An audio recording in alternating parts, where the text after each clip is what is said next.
Gjithçka nisi me goditjen e punonjësve të policisë shtetit me gurë dhe sende të forta, ku patëm dhe punonjës efektiv të plagosur, fillimisht të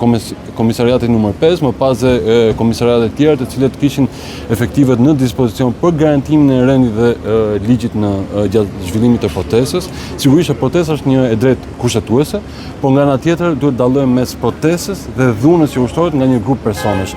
Aq më tepër kur pasaj goditën si punonjës policie, siç ne e pam, dhe së bashku me drejtorin vizituam ata ku të them të drejtën ishte diçka e parehatshme ku ne pam. Jo, unë e pash vetë atje një punonjës policie i cili pasi ishte nënshkruar ekzaminimit mjekësor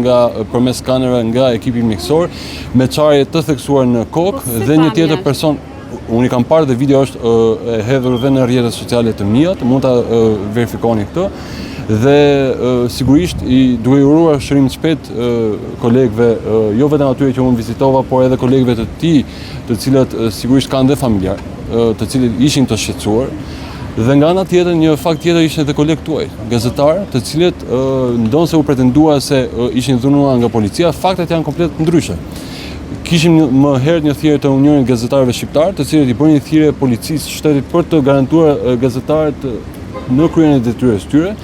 Dhe pamjet më vonë që u administruan dhe nga ana jonë ishin ku gazetarë, kolegë tuaj, në fakt u konfrontuan me protestues, të cilët donin të merrnin mikrofonët prej tyre dhe për më tepër kishte edhe shtyrje të tyre. Policia e shtetit është një organ ligjzbatues dhe në neutralizimin e situatave dhe skalimin e tyre, sigurisht duhet të ushtrojë atributet që i jep ligji për të mos lejuar përshkallëzim të tyre. Kështu që padyshim kur do herë që janë konstatuar dhe janë dokumentuar edhe me video, me pamje të hedhura tashmë dhe në rrjetet sociale dhe në mediat kombëtare, ku protestues të quajtur paqësor, të pretenduar të tillë dhe nga deputet të opozitës, në fakt ishte shumë i qartë që ata po dhunonin punonjësit e policisë me gurë dhe sende të forta, po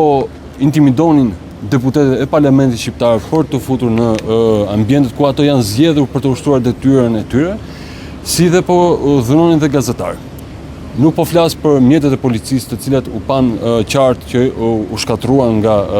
protestues të ashtu quajtur paqësor, por që unë nuk mendoj që ato mund quhen protestues,